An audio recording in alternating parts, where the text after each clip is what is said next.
जी बच्चों, हमारा next question है what is Coulomb law. The force between 2 point charges is directly proportional to the product of magnitude of charges.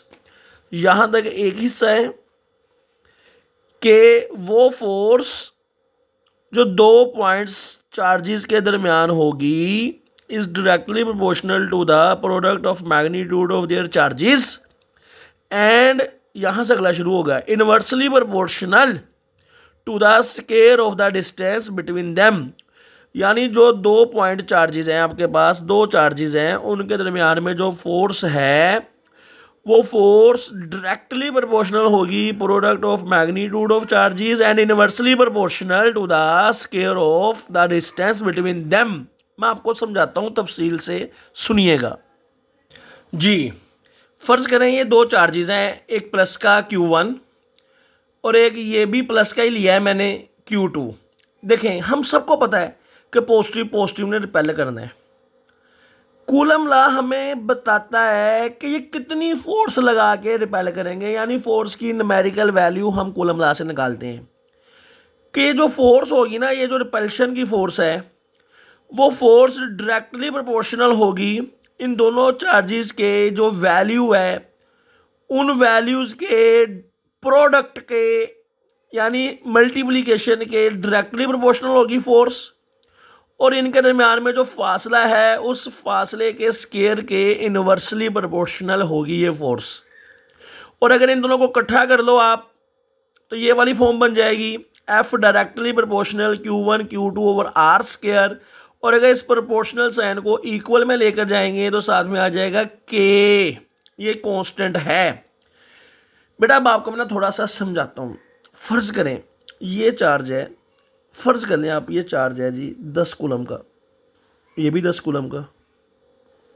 तो बेटा इस line का मतलब मैं समझाता हूँ क्या। इस लाइन का मतलब इनका मल्टीप्लिकेशन किया, जवाब आया 100। ठीक है, 100 जवाब आया।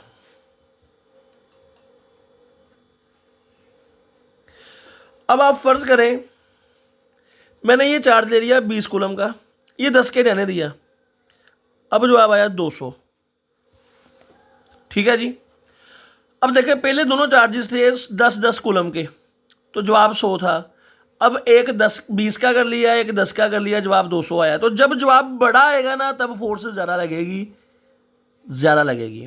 यानी अगर ये दोनों चार्जेस आप बड़ी वैल्यूज के लेंगे, यानी दोनों का मल्टीप्लिकेशन के बाद जवाब बड़ा आए तो फोर्स ज़्यादा लगेगी। हाँ, एक बात याद रखनी है, अगर दोनों पॉजिटिव के होंगे तो रिपल्शन की फोर्स होगी, दोनों नेगेटिव के होंगे तो रिपल्शन की होगी। अगर एक पॉजिटिव का एक नेगेटिव का है तो अट्रैक्शन की फोर्स होगी। यानी अगर दोनों चार्जेस का Q1 और Q2 इनकी वैल्यूज़ को मल्टीप्लाई करके चेक कर लें, अगर जवाब बड़ा आया तो फोर्स ज़्यादा लगेगी, और अगर जवाब छोटा आया जैसे 100 है और ऊपर वाले का 200 है, तो अगर जवाब छोटा आएगा तो फोर्स कम लगेगी, अगर जवाब दोनों का मल्टीप्लाई करके बढ़ाएगा तो फोर्स ज़्यादा लगेगी। अगली बात, अगर इनके दरमियान में फासला आप बढ़ा देंगे तो फोर्स कम हो जाएगी, क्योंकि फोर्स जो है ना R स्क्वायर के इनवर्सली प्रोपोर्शनल है। अगर आप फासला बढ़ाओगे ना, यानी एक चार्ज ये 10 कूलम का है, ये भी 10 कूलम का है, इनको यहाँ की बजाय डबल फासले पर ले जाओ।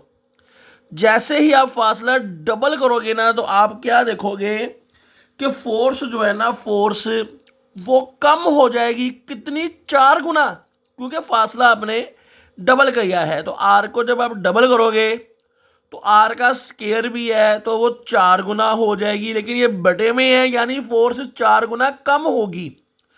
तो ये कूलम लॉ है कि जो फोर्स लगेगी 2 चार्जेस पर, चाहे अट्रैक्शन की हो या रिपल्शन की, वो डिपेंड करेगी कि दोनों चार्जेस का मल्टीप्लाई का जवाब बड़ा आता है कि छोटा आता है। अगर तो बड़ा आएगा तो फोर्स ज़्यादा होगी, छोटा आएगा तो फोर्स कम होगी। और अगर चार्जेस के दरमियान में फासला कम होगा तो फोर्स ज़्यादा लगेगी, अगर फासला ज़्यादा होगा तो फोर्स कम लगेगी। This is called coulomb law. ठीक है जी। और एक चीज़ और बताऊं, ये 1 2 मैंने लिखा है यहाँ पर छोटा सा, ये देखें 1 2 लिखा है मैंने, 1 2 का मतलब है पहले चार्ज पर फोर्स लगी दूसरे ने लगाई, और ये 2 1 का मतलब है दूसरे चार्ज पर फोर्स लगी पहले वाले ने लगाई। ये याद रखना है, ऑन 1/2, यानी ये जो फोर्स है ये 1 पर लगी चार्ज पर 2 ने लगाई, और इसका मतलब है 2 पर लगी 1 वाले ने लगाई। ये एक वर्ड याद कर लेना है आपने, ऑन बाय। ऑन बाय यानी पहले ऑन फिर by, force on charge 2 by charge 1, on by, force on charge 2 by charge 1, this is called Coulomb law.